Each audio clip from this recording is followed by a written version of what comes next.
Hello everyone. कैसे हैं आप सभी? आई होप आप सभी अच्छे होंगे। Welcome back to our channel educational लक्ष्य।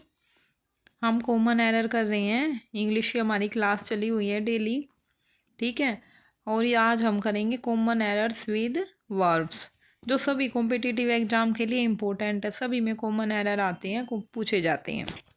तो आज का हमारा फर्स्ट सेंटेंस है, he asked had we taken our luggage.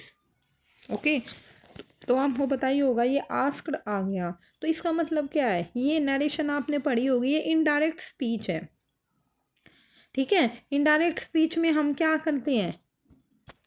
Indirect speech में हम आस्क्ड के बाद क्या लगाते हैं? इफ़ लगाते हैं, ठीक है। और उसमें क्या होता है? इफ़ के बाद क्या रूल अप्लाई होता है? Subject plus verb plus object. तो और यहाँ पे क्या दे रखा है? यहाँ पे पहले हेड दे रखा, पहले वर्ब दे रखी है, फिर सब्जेक्ट और फिर वर्ब, ठीक है। ये हेल्पिंग वर्ब है और ये मेन वर्ब है।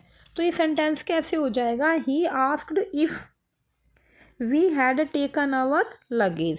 ओके, इनडायरेक्ट स्पीच है। इनडायरेक्ट स्पीच में आस्क्ड के बाद हमेशा इफ आता है और पहले सब्जेक्ट आता है, फिर हेल्पिंग वर्ब और फिर मेन वर्ब। नेक्स्ट है, he asked what are you doing.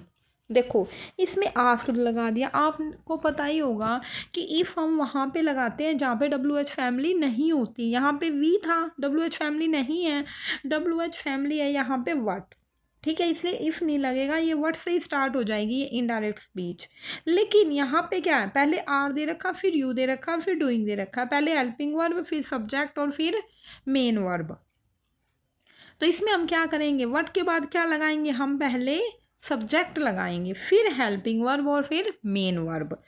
क्यों? क्योंकि ये इनडायरेक्ट स्पीच है। अगर डायरेक्ट स्पीच होती है ना, डायरेक्ट स्पीच में आता है पहले आर, पहले हेल्पिंग वर्ब, फिर सब्जेक्ट और फिर मेन वर्ब। तो यहाँ पे क्या हो जाएगा? She asked what we were doing. Were क्यों यूज हुआ है?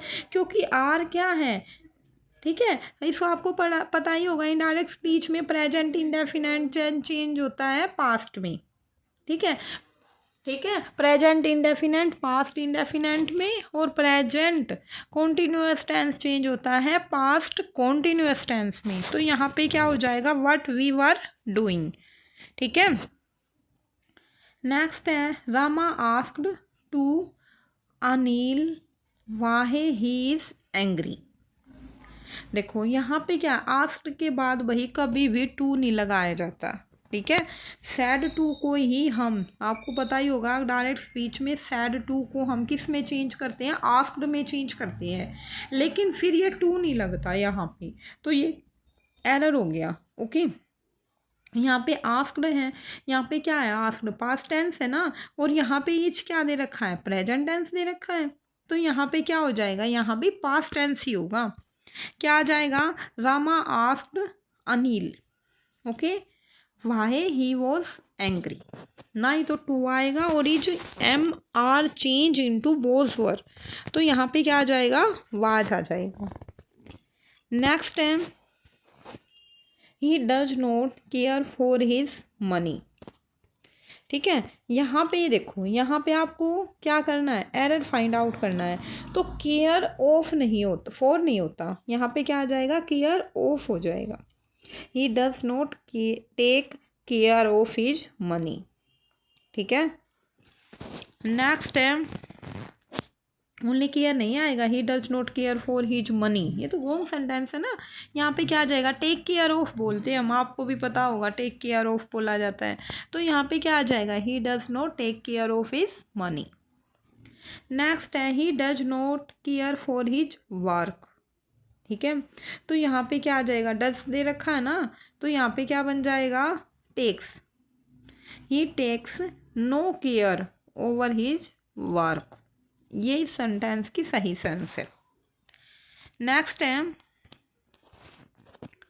No one care for him after his mother died. ठीक है। तो इसमें क्या एरर फाइंड आउट करना है ना हमें, तो वही टेक का जरूर आएगा। पास्ट टेंस है तो क्या आ जाएगा, टुक आ जाएगा। केयर्ड दे रखा है तो क्या आ जाएगा, टेक की second form of the verb. Second form क्या होती है, टुक होती है। तो नो वन टू केयर, ठीक है, of him after his mother died, ये ऐसे बनेगा। ठीक है। नेक्स्ट है he got angry before I said a word. आपको पता होगा बिफोर, बिफोर क्या परफेक्ट टेंस है, और परफेक्ट में क्या यूज होता है, helping verb plus third form of the verb. अगर प्रेजेंट है तो प्रेजेंट के has have plus third form use होगी। ठीक है, has have plus third form. लेकिन अगर पास्ट के हैं तो क्या यूज हो जाएगा, हैड प्लस,